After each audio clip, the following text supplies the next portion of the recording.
Good evening, ladies and gentlemen, and welcome to another edition of Sirhan on X, live from Cincinnati, Ohio, in the United States of America. Hope everyone had themselves a wonderful 15th of May of the calendar year 2025. Lots of stories to get to today, especially from the local front, because the city of Cincinnati is just in a buzz, good, bad, pretty, ugly, and everything in between. I'll try to break it down the best I can, because trying to diagnose Cincinnati life is a challenge within itself, especially for myself, who tries to break things down the best, the easiest, and the most accurate way possible. But everybody's all over the place here for many, many, many reasons. I'll try to break it down here. Of course, a lot of boxing history to take place at the end of the show. 3 significant dates of really impactful stuff. I'll just right down to it. Of course, it was yesterday, actually the day before yesterday, it was Major League Baseball announcing the reinstatement of the now deceased Pete Rose. And yesterday, the city of Cincinnati, especially the Reds, who I got to tip my hat off to, did a good job with the Pete Rose Day, giving away the free jerseys for the Cincinnati fans who attended the game. Of course, there's a lot of hubbub about what they did with it. I'm not going to elaborate on it. And of course, with all that going on, there's still ongoing discussion as to what's going to happen with him. Second 2 days into it, everyone basically could tell you the impact that the great Pete Rose had here in Cincinnati. I always call him polarizing simply because of the transgressions off the field. I don't discuss them on my platform for many reasons, but it divides the Cincinnati sports, maybe even the entire baseball community all over the place in terms of whether he should belong or should he not, or what is he or what isn't he. But let's just focus on the baseball aspect here for a minute, because his place in history is forever secure in that regard. So the question is going to be, is he going to get in the Hall of Fame or not? The earliest I know is 2027 when he's eligible for it, given everything I've heard and read. It's not the slam dunk everybody thinks it is for the ones who think he should be in or he will go in, because it's going to be these voters who think the integrity of the sport matters, and they're going to throw everything they can to hold this situation back or maybe prolong it longer than it should. It won't be unanimous. Let's get that out of the way. It won't be unanimous, because if Derek Jeter and Ichiro Suzuki couldn't get in unanimously, Pete Rose certainly isn't. That's a no-brainer. Let's just end that right now. Probably going to take longer than people think, because the voters are going to still hold his transgressions against him. Everybody knows this. I mean, do I think he should get in? Yes. Do I think he will get in? Yes. But it's not the easy yes as you would think, because it's going to be people all over the place that's going to try and nitpick what he did off the field. Probably want something on his plaque saying he bet on baseball, et cetera, et cetera. But it's going to be something that's going to be up for debate forever till this whole thing is done. Of course, it doesn't help how Major League Baseball went about this, because both Major League Baseball and even Pete Rose himself both had a chance to rectify this situation when Pete Rose was around for the better half of the 3.5 decades when the ban took place to the time Pete Rose deceased. Neither side helped themselves in that regard. Major League Baseball certainly didn't help themselves when they made the announcement they did this and the reasons for it. There's some fireworks as to why they did it. It's because of the so-called lifetime ban and Pete Rose is no longer living? Is it because of a monetary gain? Personally, I don't know. There's this drawing massive conclusions and fireworks all over the place, which tells you how polarizing of a figure in baseball and in Cincinnati Reds history Pete Rose was. And this thing is going to be all over the place. I don't know where this is going to go. I don't know how it's going to be. I'm not the forecaster of all of this. I think he eventually gets into the hole, but it's not the slam dunk everybody thinks it is. I think he surpasses that minimum vote, I believe is 75%. And people are going to hold everything they can and will against him, but we'll find out in due time. It's going to start in 2027.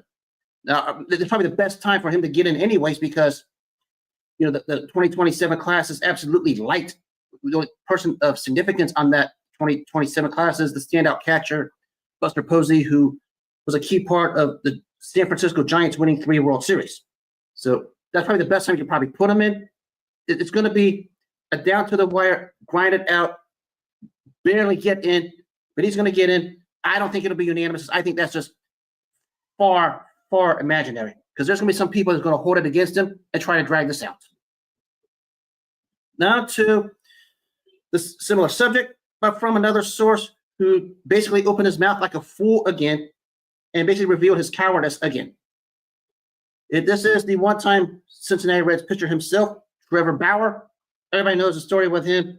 The whole DVs and the women coming out against him was placed on some 2-year suspension. The whole thing was just an absolute mess and a crux.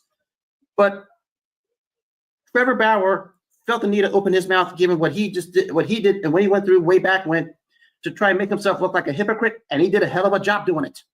This is the quote from Trevor Bauer on the Pete Rose situation. It's coming from his mouth. So, since Pete Rose is welcome now, does that go for everyone who has been blackballed, or do you actually have to be guilty of something for that? Well, first of all, let's just say with this with Trevor Bauer. I read the entire thing for the first time in 2 years, since I did not know the full details. There's some stuff he didn't want released, and he had to agree to a settlement, so he makes himself look like an idiot already. And he's which makes him the last person on this earth to talk about anything regarding Pete Rose or anyone going through what he's going through. Doesn't help the guy was an inconsistent pitcher in his career. Also doesn't help the fact the guy was a malcontent at times in the dugouts. I mean, he said himself sometimes he was a headache. No one wants to deal with the baggage he brings. It's different from what happened with Pete Rose just flat out getting just kicked out. I mean, he just kicked out till the time comes. Trevor Bauer basically put himself in that situation, tried everything he can to dissolve himself from it, try to act like the victim of everything, and he did it again with this quote. He did it again. I mean, he knows his 5 minutes of fame in Major League Baseball are up. He knows he's never going to get another shot. He was pitching somewhere he didn't necessarily do the greatest job there either. Can't remember what country it was. But now he thinks because what happened to Pete Rose fits for him. No, it doesn't, because he had his chance himself to come clean on whatever he did a few years back. Now, granted, I'll be honest, Major League Baseball went overboard with him, and I mean way overboard. It just didn't help their cause. But Trevor Bauer is like the dead last person to talk about anything regarding what happened to Pete Rose, given that he himself had every chance to prove his innocence time and time again and refused to agree to settlements to hide certain facts of what he did to those women. And Trevor Bauer just became a fool today when he made that particular tweet. He's blackballed for many, many reasons, totally different from what happened to Pete Rose. Someone over there, Trevor Bauer's side of the town, needs to find his door and smack him upside the head because he needs it, because he has zero room, and I mean zero room, to talk about anything regarding what happened 2 days ago with the reinstatement of Pete Rose, because he doesn't have a leg to stand on. Actually, I'm surprised he even has legs, so they need to be broken in half after what he did to all those women. Pathetic coward. That's Trevor Bauer. So that concludes that particular part of Cincinnati. It's going to be all over the place because, as I said, the Pete Rose story is polarizing because it divides everyone. Everybody has an opinion, good, bad, pretty, ugly, however you want to slice it up. And that's how it's going to be probably forever and ever and ever. And, of course, when you have a coward like Trevor Bauer opening his mouth, that tells you how polarizing it is, especially when we consider Trevor Bauer has no room to open his mouth, given everything he did, period.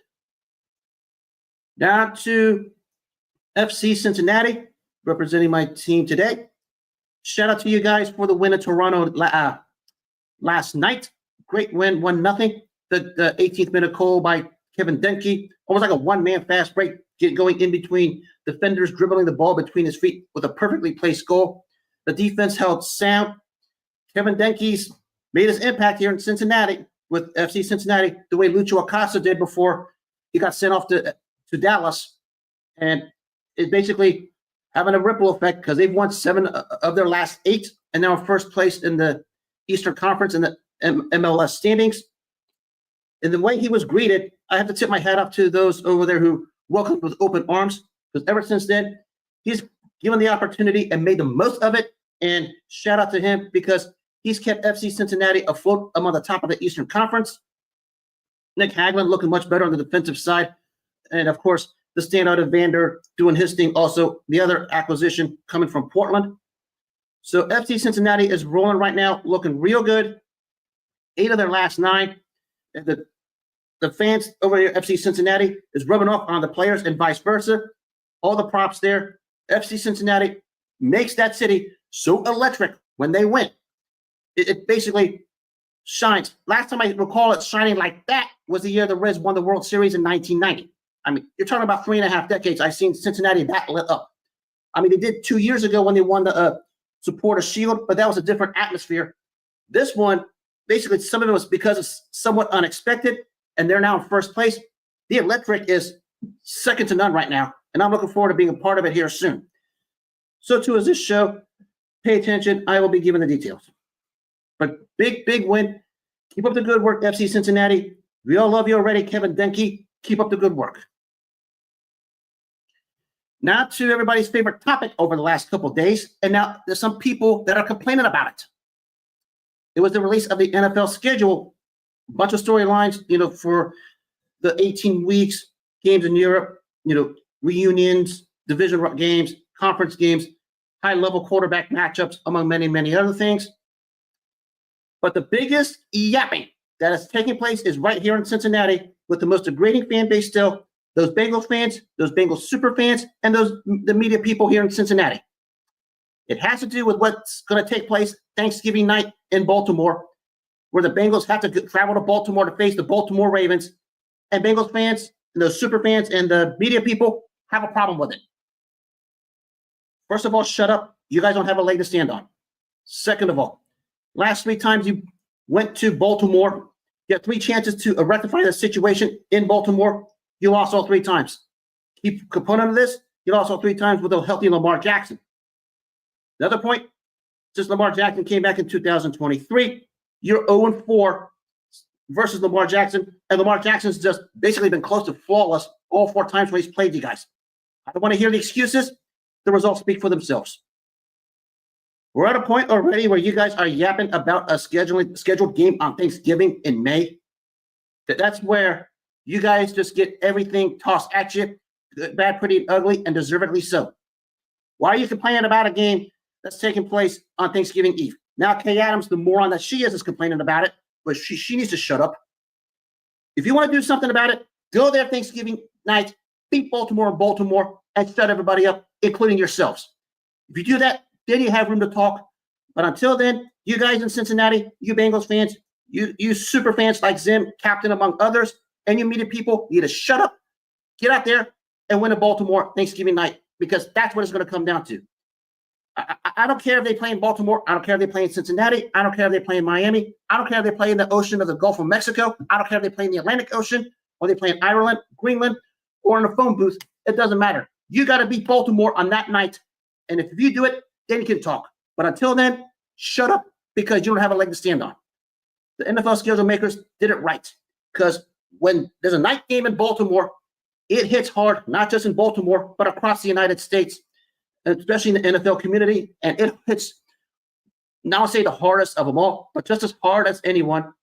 And given the 2 games you had last year, where both your games were basically shootouts all over the place, I expect another one here at Thanksgiving night in Baltimore between the 2 teams. Of course, they play a couple weeks later in Cincinnati, but quit yapping about when you're playing Baltimore and where you're playing Baltimore, because you guys don't have a leg to stand on regardless. Because you lost 4 straight since Lamar Jackson's come back. You have no room. You want something to talk about? Beat Baltimore in Baltimore on Thanksgiving night, and then you can speak. Until then, zip it, because you have no room. And speaking of Cincinnati, the ongoing saga continues. And this is still an ongoing saga over here, and I don't know how the hell to describe this. Because once again, it's a case of as the world turns, because once again, this has to do with the the stadium deal between the Bengals and Hamilton County. Let me pull this up here, because the Bengals once again make fools of themselves. And this is the official press release coming from the Cincinnati Bengals regarding this deal. The team was surprised to learn that Hamilton County had retained an outside counsel, which was talked about a long time ago, apparently a representative of the Cleveland Browns, who have their stadium going on there. And it was not disclosed to the team initially, and the team undertook so-called research to find out the truth. It has expressed concern to the county that everything that's going on here is not in the best interest of the city of Cincinnati, and the county decides can do whatever the heck it wants. But now the parties can decide whatever the heck they want to do. Basically, what they're saying is, we have our own agenda. We don't care about anybody else. That's the way you're going to go. Get the hell out, because you're not helping the cause. It's been this way here in Cincinnati since new ownership took over in 1990. I mean, they had the same thing back in the late 90s. This same sort of thing. I won't even allude to it a little bit because it's too much to explain. But here we are, reliving it 3 decades later. Now, let me remind you, they have 45 days to extend at least 2 more years. Being the Cincinnati Bengals, they have to go to Hamilton County, sign a lease saying, hey, we're staying in Cincinnati for 2 more years. They haven't even done that yet. I mean, how are they trying to? I mean, what are they waiting for? I mean, there's no get out of jail free card and monopoly on this. I mean, they're just sitting there doing nothing. I mean, this front office tries to do things the old-fashioned our way or the highway approach, and there's no flexibility. There's no communication. So much stuck in the old times to where they're not up to date with what's going on in the new times in the terms of use of communication, use of financial assets, among many others. So here we are, once again, everything that got to this point, we're back to square one. And this thing has just become a diabolical mess. Hamilton County wants the Bengals to stay because anybody knows that's part of what the banks down there in Cincinnati has the business going on. That's one of the reasons for it. Now, I'm not saying if they'll lose the business, if Cincinnati, they leave Cincinnati. I mean, I'm not even going to go that far because I'm not a business predictor. But they want them to stay. The Bengals do want to stay, but it seems like the Bengals want to stay on their terms and their way, and that's what's rubbing everybody, especially the people in Hamilton County, off. Now, I'm not going to act like Hamilton County is the biggest group of goody two-shoes individuals because they're crooked as heck, given how they tore apart that city over the last several years. But let's not act like this thing's already a done deal because some people already think it is. Once this press release came out today, it's hitting the reset button because here we are again. You have 45 days to extend your lease. Otherwise, it's up in 2026. And what are you going to do at that point? What are you going to do? Because you guys still don't get it. Still. This thing should have been done a long, long time ago. You guys talking about a $1.2 billion deal where really you should have just told Hamilton County to stick it and build your own stadium over there. But you guys don't want to do that. You guys just want things handed to you so you can be enabled, entitled, and coddled to where you don't have to make any kind of efforts to do anything better for yourselves. That's the problem in Cincinnati right now when it comes to the deal with the Bengals in Hamilton County and the stadium. They don't want to spend a dime on anything. They don't want to have any kind of help. They want to do things their own way while having people having to pay for it for their benefit. And that's why this is a mess. Now, people, the taxpayers in Hamilton County and New England are going to be having to say so about it, which I don't blame them. If I'm you guys, if there's a vote on it, vote no, get them the hell out of here. But guess what? This thing is about to become worse and worse. I don't care about whatever this proposed original agreement was because now it's back to square one. It's always something with the Browns and the Blackbirds, always, the Bengals ownership. It's always something with whoever runs the front office or the business aspect. Because you go down to that stadium over there in that part of town, they're still trying to live as if it's still in the 80s and the 90s. Those days are over. I mean, when you built that stadium, it wasn't necessarily well built. Now you're trying to put together millions of dollars, to extent billions of dollars of upgrades to try and make it state of the art. That's not going to get it done. I mean, I don't know where this thing with the Bengals in Hamilton County is going to go, but it's another case of the Bengals making things more dramatic than they need to be. It's simple. If you wanted the deal, get it done. If you don't want the deal, just end your lease in 2026 and do whatever the heck you want because the whole thing has become a diabolical mess and a massively bad one. I'm sorry because I would like to see them stay because, they do a solid job with some of the things they do with the whiteout, the stripe, the jungle, among many other things to try and keep the fans engaged. from the business aspect, this is just an embarrassment and humiliating. I mean, that's the reason why the 31 other teams, how they run their business, sit and laugh at you guys. I mean, do I think they're going to extend it 2 years? Yes. I think when it comes down to it, the pen to paper will be put there, and they'll extend it to the 2029 season. Actually, I think maybe 2029 or 2028. I can't remember which. But the lease will be extended. But once again, another case of where the Cincinnati Bengals brass blows it by being late to the party, being $1 late and a day short. Excuse me, a bit more like years late and millions short because they're so far behind it. They don't know how to think. I swear I can make a soap opera about the Bengals in Hamilton County because it's like the equivalent of a soap opera series over here in Cincinnati. Crazy. And a wild thing that I just read about a few minutes ago, I think I need to get a laugh out of this.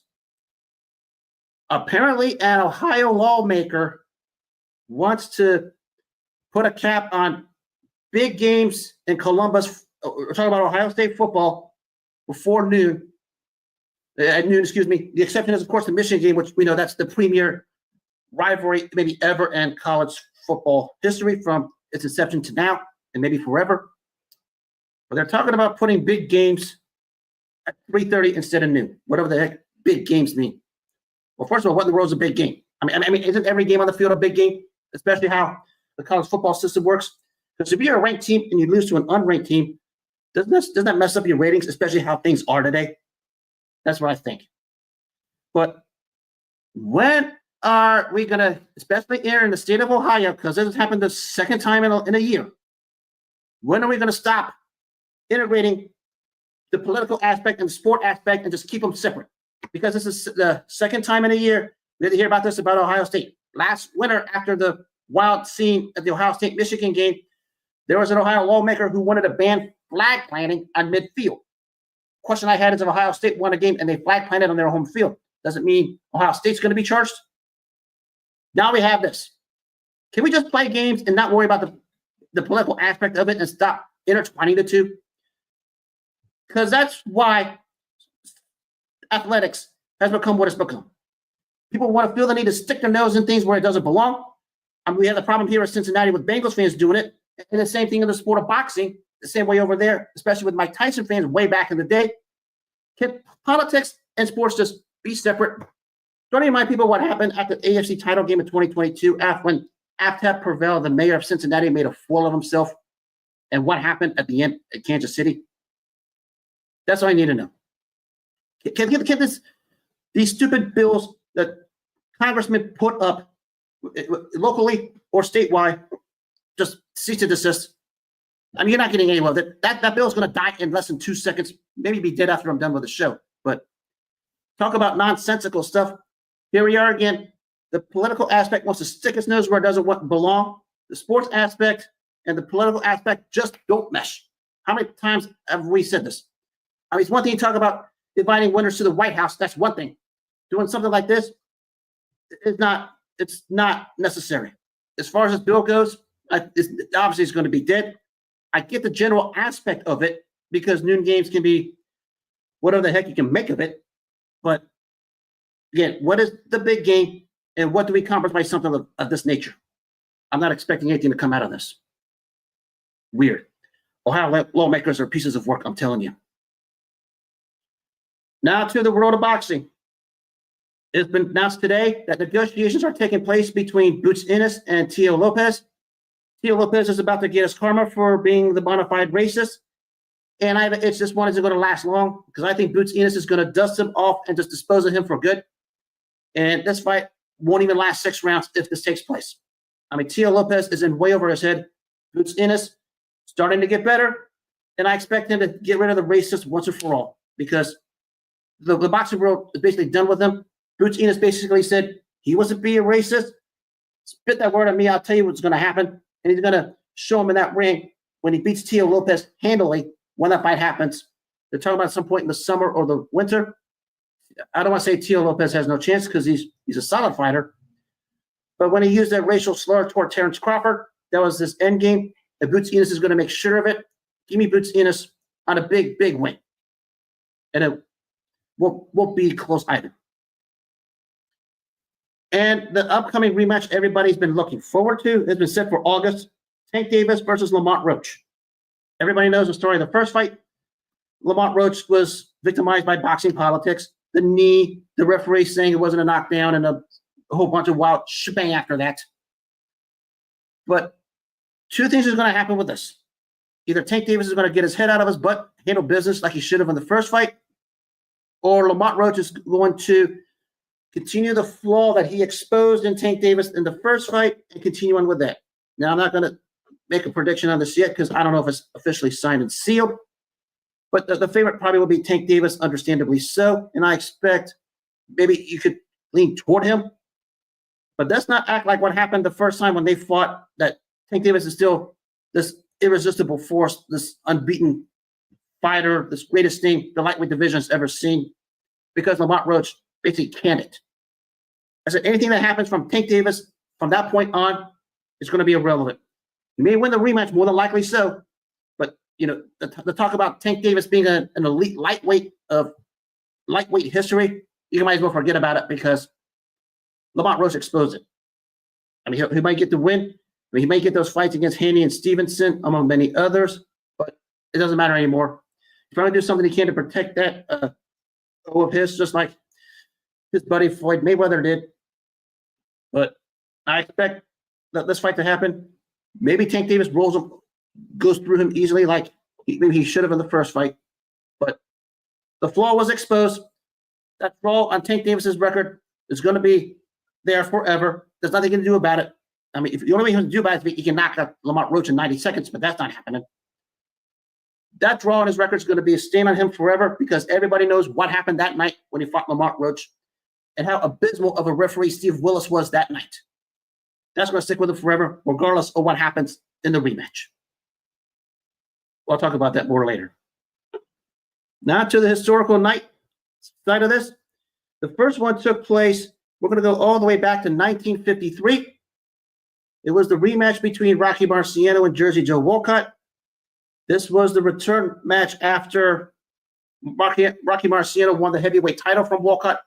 In one of the most iconic punches in heavyweight history, when the 13th round, that right hand with the vicious look on Marciano's face that turned Walcott's face sideways and knocked him down and out for the count. The fight took place in Chicago, Illinois. And basically, after the back and forth tussle they had the first time, many thought it was going to be the same way. This time, Walcott tried to take a more conservative approach to try and avoid Rocky Marciano. But at the 2-minute mark of the first round, the left hook that floored Walcott down and out for the count. A lot of questions have been raised about this particular fight because there's questions whether Walcott could have gotten up or not. But it wasn't the left hook that Marciano put on him, and he was down and out for the count. Walcott, of course, tried to protest to the referee that, he was up, he was fine. He basically got up after the count of 10, said he could have gotten up earlier, which from the footage, he probably could have. But this fight was, for Jersey Joe Walcott, this was his last fight. I mean, he had a stellar career. The 4-fight series with Ezra Charles, 2 with Joe Louis, among many others. The 2 here with Rocky Marciano. But another case of Rocky Marciano just showing his wits and will as a literal size heavyweight, if you want to call it that. The time that it was 5'9", 187 pounds, just putting punches on you and just putting you on the floor like he did twice with Jersey Joe Walcott. A lot of craziness in regards to this particular fight. It went everywhere before, during, and after. But of course, we know the story of Rocky Marciano. He retired undefeated. But it was the rematch that took place 72 years ago today at Chicago, Illinois, whereas Rocky Marciano continued his reign of terror as a heavyweight champion of the world. This was his first title defense, simply put, getting the rematch after the terrific fight they had in 1952, where it's give and take both ways, so that poster right cross of Marciano's flattened Jersey Joe Walcott. It basically flattened him for good because Walcott essentially retired as an all-time great fighter. One of the real anomalies out of all of this was Jersey Joe Walcott, after his career was over, became a referee in the sport of boxing, and it was him. After everything that happened in the second Rocky Marciano fight and everything he said, he was the referee who refereed the Phantom Punch fight in Lewiston, Maine 60 years ago between Muhammad Ali and Sonny Liston. Everybody knows the story about that. I'll be talking about that in a couple of weeks. He was a referee of Ali Liston too, and he called Rocky Marciano's knockdown punch the equivalent of a push punch or a punch push, whatever you call it. He felt like he was hit completely when he was down and out for the count. But irony upon irony, after that, he's the one that referees Ali Liston to the Phantom Punch, the punch that everyone's still talking about 60 years later and coming up with conspiracy theories. Common denominator of both was Jersey Joe Walcott. Amazing how the world turns when it comes to something like this. Because back then, a lot of fighters became referees. I mean, he was the poster child of one. I believe someone like Floyd Patterson was one briefly also, among many, many others. But Jersey Joe Walcott's career ended when Rocky Marciano knocked him out in the first round of the rematch 72 years ago today in Chicago, Illinois. Marciano's place in history secure the 49-0 record, 43 knockouts. Retired several fights after that one. Many great wins. Archie Moore, Ezra Charles, just to name several. And his reign ended when he retired undefeated. You know, the tragedy with the unfortunate plane crash when he was leaving Brockton, Massachusetts. And God rest the souls of both all-time greats. And you want to talk about action? This took place 41 years ago today at the outside of Las Vegas. It was the rematch between Bobby Chacon and Cornelius Boza-Edwards. One of the premier blood and guts warriors that was made for TV at a time when free TV, NBC, ABC, and CBS was the premier sport. One of the number one fighters you wanted to watch was the great Bobby Chacon, because he was one of the ones that, when he was out there, blood and guts, gave everything he could, honest effort across the board, give and take warrior, basically sacrificed a lot of his life for the sports. I mean, it's chronicled prior to his fourth fight with Bazooka Lamont that his family wanted him to retire, and he refused to because he wanted to reach the pinnacle again. 2 fights after his fourth fight with Bazooka Lamont, he gets a rematch with Cornelius Boza-Edwards. It was a rematch of an action fight that took place the year before, but Boza-Edwards got a TKO win in the 13th round. And in this fight, this was the 1983 fight of the year, and basically well-deserved it. Both guys hit the floor.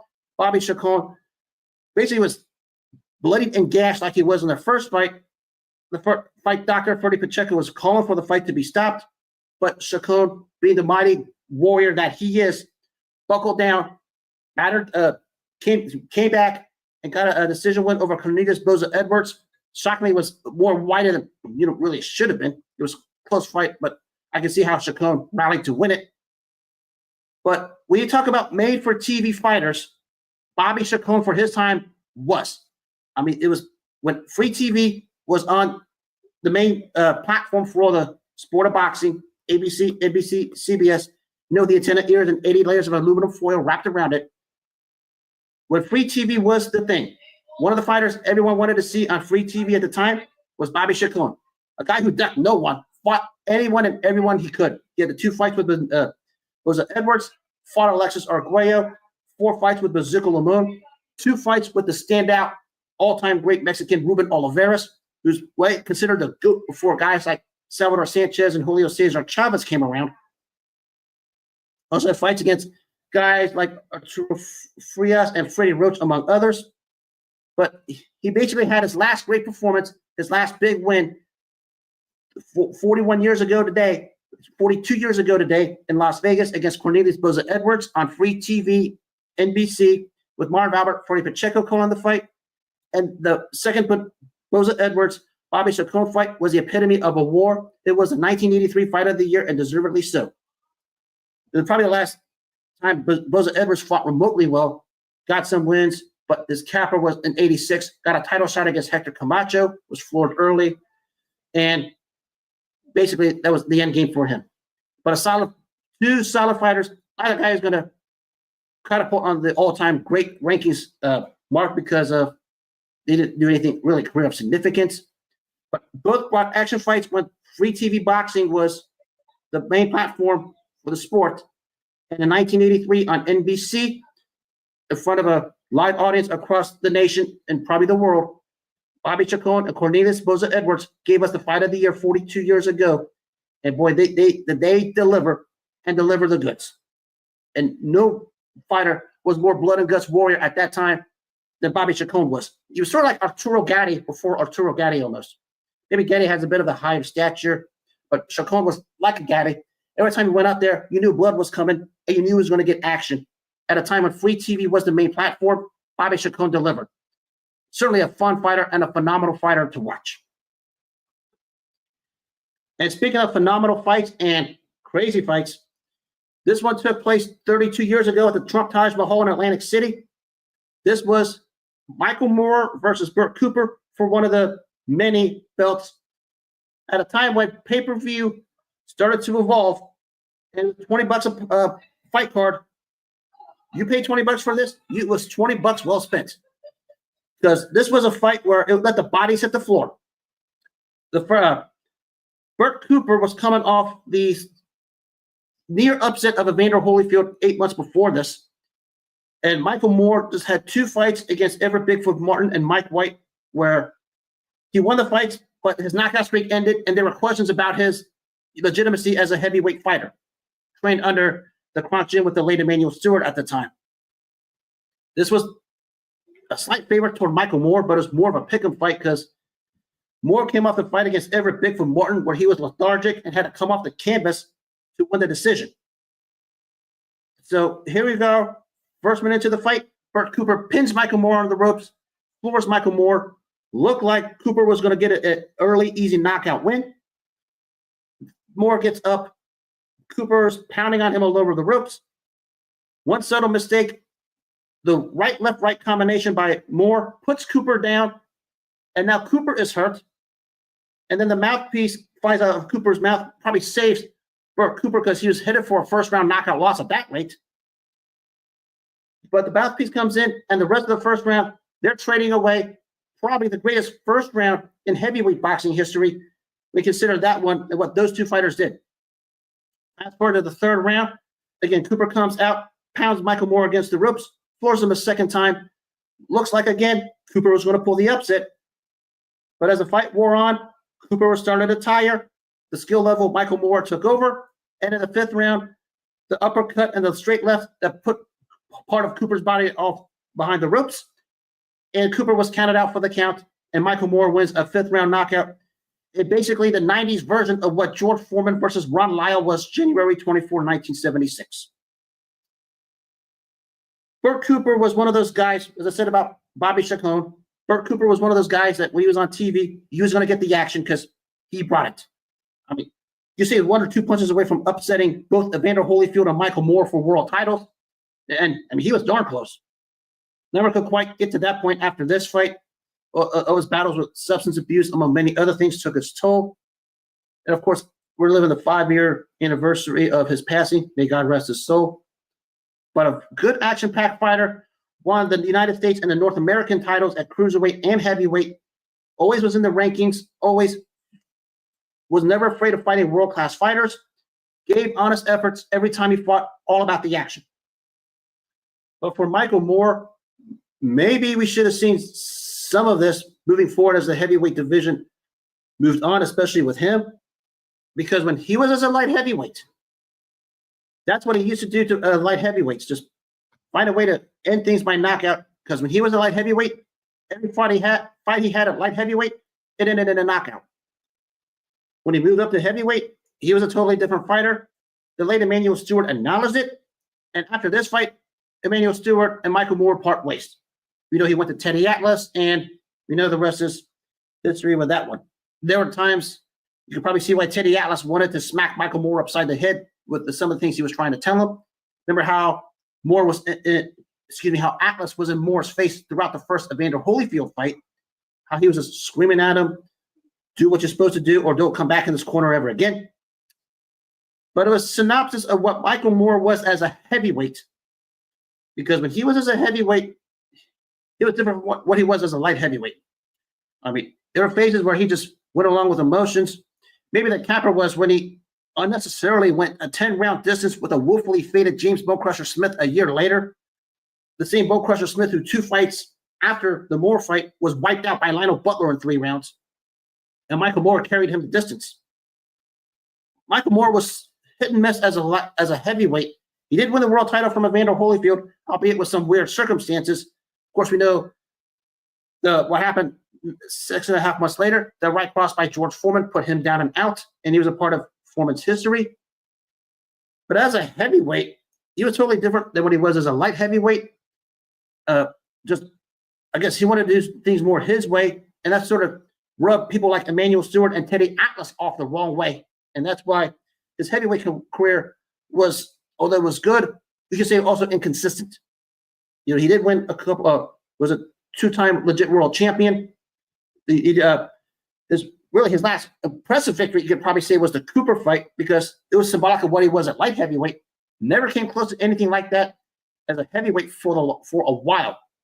I mean, yeah, the capper was maybe in '97 the rematch with Holyfield, where every time Holyfield hit Moore, he floored Moore, and that was basically all she wrote. Michael Moore's legacy will always be at light heavyweight. One to me, a top 20 to top 25 all-time great light heavyweight, because when he fought at light heavyweight, he was knocking everybody out. He was too inconsistent and too hit and miss at heavyweight. I won't go as far as what some people say he didn't have the heart to be a champion, because he literally willed himself to beat Holyfield the first time. But as a heavyweight, he was totally different than he was a light heavyweight. Guess who was commentating a lot of his fights at heavyweight? The guy who beat him November 5th, 1994, Big George Foreman. Don't think for one second when he signed for that fight with Michael Moore that he was commentating fights just for the sake for commentating fights. He saw the pattern, and when he beat Evander Holyfield, beating Michael Moore to win the heavyweight title, George Foreman told Bob Arum, "Get me that fight." He got the fight, and the rest is history. But nothing against Michael Moore, a very, very good fighter at heavyweight. His legacy is still at light heavyweight, but he and Bert Cooper set sparks off at Atlantic City 33 years ago today, when they had the 90s version of George Foreman versus Ron Lyle in a knockdown drag-out war that took place in Atlantic City. 2 very good action-packed fighters, 2 guys that knew how to punch, knew when to punch it, and knew how to put it together. 2 very standout heavyweights clashed 33 years ago today at the Trump Taj Mahal in Atlantic City. Just a terrific, terrific fight. Boy, I wish we could have heavyweight fights like that again. Maybe the only thing we had remotely close was the first 4 rounds of Fury Wilder 3, but you know what happened after that. I wish we could have heavyweight boxing like that again, but we know that's a long distant memory at the moment.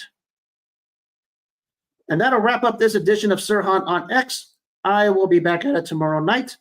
If you missed any part of this show, you can always catch me on the Apple Podcasts, the iHeartRadio, and the Spotify creators platforms. The links will be posted on the respective social media sites. As always, make self-care your #1 priority in life.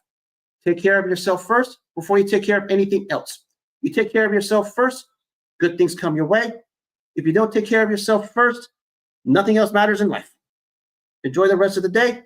Take care of yourselves, and God bless.